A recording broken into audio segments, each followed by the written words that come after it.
जय हिंद दोस्तों, हमारे चैनल लीगल बातें में आपका स्वागत है। देखिए, अगर आप नए हैं तो मैं आप लोगों से बस एक ये रिक्वेस्ट करना चाहूंगा कि प्लीज हमारे चैनल को सब्सक्राइब करिए और बेल आइकन को प्रेस करिए, ताकि अगर हमारे फ्यूचर में कोई भी इंफॉर्मेटिव वीडियो आती है तो वो आप तक सबसे पहले पहुंच सके। आज की वीडियो में हम एक बहुत इंपॉर्टेंट टॉपिक कवर करने वाले हैं।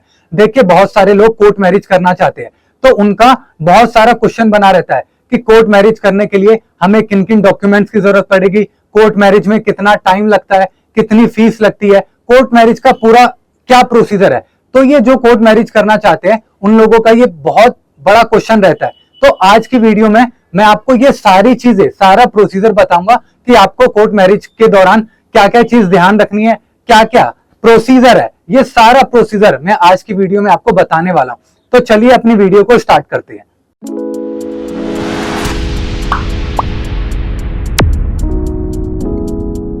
देखिए, जो भी कपल कोर्ट मैरिज करना चाहते हैं इनको सबसे पहले ये पता होना चाहिए कि उन कपल की पहले से शादी नहीं होनी चाहिए। ना ही लड़के की और ना ही लड़के की पहले किसी दूसरे पर्सन से शादी नहीं होनी चाहिए। अगर किसी की शादी हो रखी है तो उसके पास कोर्ट के जो द्वारा डिवोर्स की डिक्री मिलती है वो जरूर होना चाहिए, तभी वो कोर्ट मैरिज कर सकते हैं। अगर पहले से किसी पर्सन की शादी हो रखी है और उन्होंने डिवोर्स यानी तलाक नहीं लिया है, अगर वो कोर्ट मैरिज कर लेते हैं यानी दूसरी शादी कर लेते हैं, तो वो जो होगी उनकी दूसरी शादी वैलिड नहीं मानी जाएगी। तो ये सबसे इंपॉर्टेंट चीज है। अब जो इसमें दूसरी जो चीज है, लड़के की मिनिमम एज 21 साल होनी चाहिए और लड़की की मिनिमम एज 18 साल होनी चाहिए, तभी आप लोग कोर्ट मैरिज कर सकते हैं, वरना आप लोग कोर्ट मैरिज नहीं कर सकते हैं। देखिए, अब हम डॉक्यूमेंट्स की बात कर लेते हैं कि कोर्ट मैरिज करने के लिए आपके पास कौन कौन से डॉक्यूमेंट्स होने चाहिए, तभी आप लोग कोर्ट मैरिज कर सकते हैं। पहला, एज प्रूफ। तो एज प्रूफ के लिए आपके पास 10th या फिर 12th की मार्कशीट होनी चाहिए, या फिर आपके पास बर्थ सर्टिफिकेट होना चाहिए। दूसरा, एड्रेस प्रूफ। एड्रेस प्रूफ के लिए आपके पास आधार कार्ड, बिजली बिल या फिर आपके पास लाइसेंस होना चाहिए। तीसरा, आईडी प्रूफ। आईडी प्रूफ के लिए आपके पास आधार कार्ड, पासपोर्ट या फिर आपके पास लाइसेंस होना चाहिए। चौथा, आपको 4 विटनेस चाहिए होगा, जो आपके रिलेटिव्स भी हो सकते हैं या फिर आपके वो दोस्त भी हो सकते हैं। पांचवा, आपको 8 पासपोर्ट साइज फोटो चाहिए होगी। लड़के की 8 पासपोर्ट साइज फोटो होनी चाहिए और लड़की की 8 पासपोर्ट साइज फोटो होनी चाहिए।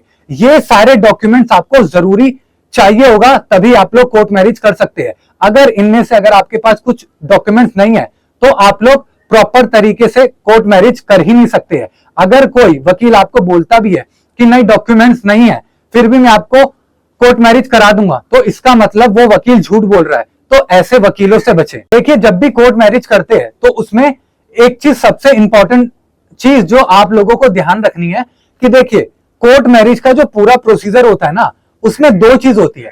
पहले शादी होती है और फिर उस शादी को यानी उस मैरिज को रजिस्टर कराया जाता है। देखिए, जो हिंदू कपल होते हैं उनकी जो पहले जो शादी कराते हैं, जिस भी वकील साहब के पास आप जाएंगे तो वकील साहब आपकी आर्य समाज का आपको सर्टिफिकेट दिलाएंगे। फिर वो जो आपकी जो मैरिज हो जाएगी, फिर उस मैरिज को आपको रजिस्टर भी करवाना पड़ेगा, तभी जाकर पूरा प्रोसीजर माना जाएगा, तभी जाकर आपकी जो कोर्ट मैरिज होगी, जो मैरिज होगी, वो वैलिड मानी जाएगी। और जो मुस्लिम कपल है उनको भी पहले निकाहनामा बनाना पड़ेगा, यानी आप लोगों ने शादी कर ली, अब जो आपकी शादी हो चुकी है, अब आपको अपनी उस शादी को रजिस्टर कराना बहुत जरूरी है। अगर आप रजिस्टर नहीं कराएंगे तो आपकी कोर्ट मैरिज पूरी तरीके से नहीं होगा। तो जितने भी जो कपल है जो कोर्ट मैरिज करना चाहते हैं, उनको एक चीज का जरूर ध्यान रखना है, और ये चीज वकील साहब से क्लियर करके चलना है कि आप जब मेरी कोर्ट मैरिज कराएंगे तो आप उसमें सारी चीज मेरी परफॉर्म करेंगे कि नहीं करेंगे। आप उसमें मेरी एक तो शादी कराएंगे और आप उस शादी को रजिस्टर करवाएंगे कि नहीं कराएंगे, क्योंकि काफी वकील जो होते हैं इसमें क्लाइंट को बेवकूफ बना देते हैं। सिर्फ वो शादी करा देते हैं आर्य समाज में या फिर किसी मौलाना से निकाहनामा बनवा देते हैं, लेकिन जो सबसे इंपॉर्टेंट चीज होती है उस मैरिज को रजिस्टर ही नहीं करवाते हैं। तो आप लोग जिस भी वकील के पास जाते हैं तो आप लोग उससे ये जरूर कंफर्म कर लीजिएगा। और सुप्रीम कोर्ट ने ये चीज क्लियर कर दिया है अपने जजमेंट में, आपकी शादी तभी वैलिड मानी जाएगी जब आप अपनी शादी को रजिस्टर कराएंगे। तो इसलिए अपनी शादी को रजिस्टर करवाना ना भूले। 2 चीज होगी, दोबारा बता दे रहा हूं, आपकी पहले शादी होगी और फिर वो जो मैरिज हुई है, वो शादी हुई है, वो आपकी शादी रजिस्टर होगी एसडीएम ऑफिस में। तो ये चीज आप अपने वकील से जरूर पूछ लीजिएगा। और इसमें जो सबसे ज्यादा लोगों का जो क्वेश्चन बना रहता है कि सर इसमें फीस कितनी लगेगी, कोर्ट मैरिज करने के लिए हमें फीस कितनी लगेगी, हमें ये बता दीजिए। इस तरह के लोग मुझसे बहुत ज्यादा क्वेश्चन पूछते हैं। और आप लोग का भी ये क्वेश्चन बना होता होगा कि आप लोग अगर कोर्ट मैरिज करना चाहते हैं तो कोर्ट मैरिज करने के लिए फीस क्या लगेगी, क्योंकि जाहिर सी बात है जब आप कोर्ट मैरिज करने जाएंगे तो आप लोगों को यह पता होना चाहिए कि कोर्ट मैरिज करने के लिए फीस कितनी लगती है।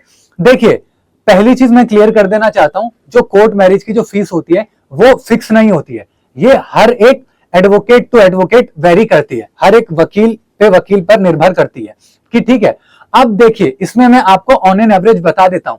देखिए, अगर कोई भी वकील आपकी शादी करा रहा है और उस शादी को रजिस्टर करा रहा है, मैं दोबारा बोल रहा हूं, अगर आप अपनी शादी कराते हैं और उस शादी को रजिस्टर कराते हैं, ये दो चीज मिलाकर ऑन एन एवरेज 10,000 लगते हैं। कोई वकील 10,000 में भी करते हैं, कई वकील 12,000 में भी करते हैं, कई वकील 15,000 में भी करते हैं और कई वकील इसको 20,000 में भी करते हैं। ये वेरी करता है कि वो किस लेवल का वकील है। अगर आप किसी अच्छे वकील के पास, अगर आप किसी बड़े वकील के पास जाएंगे तो वो जाहिर सी बात है ज्यादा पैसे लेगा, लेकिन इसकी मिनिमम जो फीस है, वो जो वकील जो पैसे चार्ज करते हैं कोर्ट मैरिज करने के लिए, जिसमें शादी और आपकी शादी को रजिस्टर भी कराएंगे, वो आपसे मिनिमम 10,000 लेंगे और बढ़ भी सकती है। मैंने आपको दोबारा बोल दे रहा हूं, ये जो फीस होती है ये फिक्स नहीं होती है, ये एडवोकेट टू एडवोकेट वेरी करती है। वो आपसे 15,000 भी ले सकते हैं, 20,000 भी ले सकते हैं। तो ये चीज आप पहले क्लियर कर लीजिएगा जिस भी वकील साहब से आप कोर्ट मैरिज कराने जा रहे हैं कि वो आपसे कितने पैसे लेंगे, और एक बार आप उनसे क्लियर कर लीजिएगा। कई बारी वकील करते क्या है कि आपको बुलाने के चक्कर में स्टार्टिंग में आपको कम बोल देंगे, लेकिन धीरे धीरे करके आपसे ज्यादा पैसे ले लेंगे। तो जब भी आप किसी भी वकील साहब से कोर्ट मैरिज करने के लिए बात करते हैं तो उससे ये जरूर क्लियर कर ले कि आप मेरा ये सारा काम कराने का कितने पैसा लेंगे। तो मैंने आपको ऑन एन एवरेज फीस बता दी है। फीस के मामले में मैं आपको एक चीज ये बोलना चाहूंगा कि आप लोग 1-2 हजार रुपए बचाने के चक्कर में किसी बेकार वकील के पास, या कोई जो कई वकील झूठ भी बोलते हैं, तो ऐसे वकील के पास मत चले जाइएगा, उल्टा आपका नुकसान हो जाएगा। इसलिए आप लोग 1-2 हजार भले एक्स्ट्रा दे दीजिएगा, लेकिन किसी अच्छे वकील के पास जाइएगा, जिस वकील का नाम है, जिस वकील का, अगर आप किसी यूट्यूब के थ्रू जा रहे हैं तो आप ये देख लीजिए कि उसको यूट्यूब पे कितने सब्सक्राइबर है, और गूगल पर उनका नाम डाल के देख लीजिए कि उनके रिव्यू कैसे। अगर आप इंस्टाग्राम के थ्रू किसी वकील साहब से बात कर रहे हैं तो उनके कमेंट सेक्शन देख लीजिए कि लोग कैसे उनके कमेंट कर रहे हैं और उनके फॉलोअर्स कितने। तो ये सारी चीज देख लीजिए। और अगर आपके 1-2 हजार रुपए एक्स्ट्रा लग रहे हैं तो उस चीज में प्लीज प्लीज कंजूसी मत करिएगा, वरना आपका और नुकसान हो जाए। अब जो सबसे इसमें इंपॉर्टेंट चीज आती है प्रोटेक्शन की। देखिए, जब भी कपल शादी कर लेते हैं तो इसमें कई बारी जो लड़के या फिर लड़की को कई लोग धमकी देते हैं, चाहे वो सोसाइटी देते हैं, चाहे वो अपने उनके पेरेंट्स देते हैं, चाहे लड़के के माँ बाप दे रहे हैं, चाहे लड़की के माँ बाप लड़के को कई बारी धमकी देते हैं कि हम तुम्हारे खिलाफ किडनैपिंग का केस कर देंगे, तुमने हमारी बेटी को भगा के शादी किया है।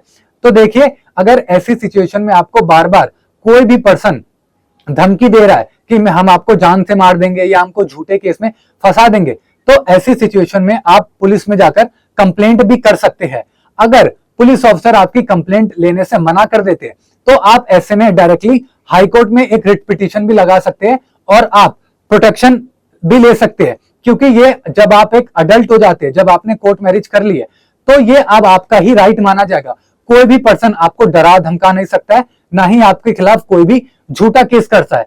इन केस मान लीजिए कि अगर आपने कोर्ट मैरिज कर ली है और अगर लड़के के खिलाफ लड़की वाले ने किडनैपिंग का एफआईआर करा दिया है और पुलिस वाले बोलते हैं कि आपके खिलाफ कंप्लेन हुई है या आपके खिलाफ एफआईआर हो गई है, आप थाने में आ जाइए। तो ऐसी सिचुएशन में आप एंटीसिपेटरी बेल फाइल कर दीजिएगा। देखिए, एंटीसिपेटरी बेल मतलब ये होता है जब भी किसी पर्सन को ये डर रहता है कि पुलिस ऑफिसर उसको अरेस्ट कर लेंगे, तो ऐसी सिचुएशन में आप कोर्ट में जाकर एंटीसिपेटरी बेल ले सकते हैं। और ऐसे में आपको कोर्ट एंटीसिपेटरी बेल जरूर देगी, क्योंकि आपके पास ऐसे में पूरा जो आपका कोर्ट का जो सर्टिफिकेट होता है, जो कोर्ट मैरिज करने के लिए जो आपने सर्टिफिकेट बनवाया है, जो आपको रजिस्टर, जब आपकी मैरिज रजिस्टर हो जाती है उसके बाद भी आपको एक सर्टिफिकेट मिलता है, तो आपको उस बेस पर कोर्ट जरूर बेल दे देगी और आपको ऐसे में कोई भी पुलिस ऑफिसर अरेस्ट नहीं कर पाएंगे। तो ये सारी चीजें प्रोटेक्शन ऑर्डर है। क्योंकि कई बारी जब कई कपल जब शादी कर लेते हैं तो उनको ये देखने को मिलता है कि कई नेबर या कई रिलेटिव या कई बारी फैमिली मेंबर उनको धमकी देते हैं मारने की या फिर झूठे केस में फंसाने की। तो आपको इसका भी मैंने रास्ते बता दिया। देखिए लास्ट में जो सबसे इंपॉर्टेंट एक चीज आती है बुकिंग। आप जब भी जो भी कपल जो कोर्ट मैरिज करना चाहते हैं वो जिन भी वकील साहब के पास जाते हैं तो आप पहले से बुकिंग करवा के रख लीजिएगा। आप अचानक किसी वकील साहब के पास मत जाइएगा, वरना वो आपका हो भी सकता है कि आपसे पैसे ले लेंगे, आपका काम नहीं करेंगे या फिर आपका ज्यादा टाइम लगा देंगे। तो ऐसी सिचुएशन में ये बेटर रहता है कि आप लोग पहले से बुकिंग करवा लीजिएगा। बुकिंग कराने से ये होता है कि आपसे सारी चीजें क्लियर हो जाएगी और आप उस वकील साहब से सारी चीज क्लियर कर लीजिएगा कि वो आपसे कितना फीस लेंगे, कितना टाइम लगाएंगे। तो इस वीडियो में मैंने आपको सारी चीज बता दिया है कि कोर्ट मैरिज करने के लिए आपको किन किन डॉक्यूमेंट्स की जरूरत पड़ेगी, क्या फीस है, क्या टाइम है, जो पूरा प्रोसीजर है सारी चीजें मैंने आपको बता दिया है कि अगर आपको धमकी मिलती है तो आपको उस तरीके से कैसे डील करना है। तो देखिए ये पूरा है कोर्ट मैरिज करने का प्रोसीजर। अगर आप हमारे पास आना चाहते हैं तो मैं नंबर दे देता हूं, आप लोग हमें व्हाट्सअप कर सकते हैं, आप लोग व्हाट्सएप पर मैसेजेस कर सकते हैं और कॉल भी कर सकते हैं। अगर इससे रिलेटेड आप लोगों का कुछ और डाउट है तो प्लीज मुझे कमेंट सेक्शन में जरूर बताइए। और कैसी लगी आपको ये वीडियो तो प्लीज मुझे कमेंट सेक्शन में जरूर बताइएगा। इस वीडियो को सभी के साथ शेयर भी करिए जो लोग कोर्ट मैरिज करना चाहते हैं। और प्लीज मैं आप लोग से रिक्वेस्ट ये करना चाहूंगा कि प्लीज हमारे चैनल को सब्सक्राइब करिए। Thank you. फिर मिलते हैं अगले किसी वीडियो में।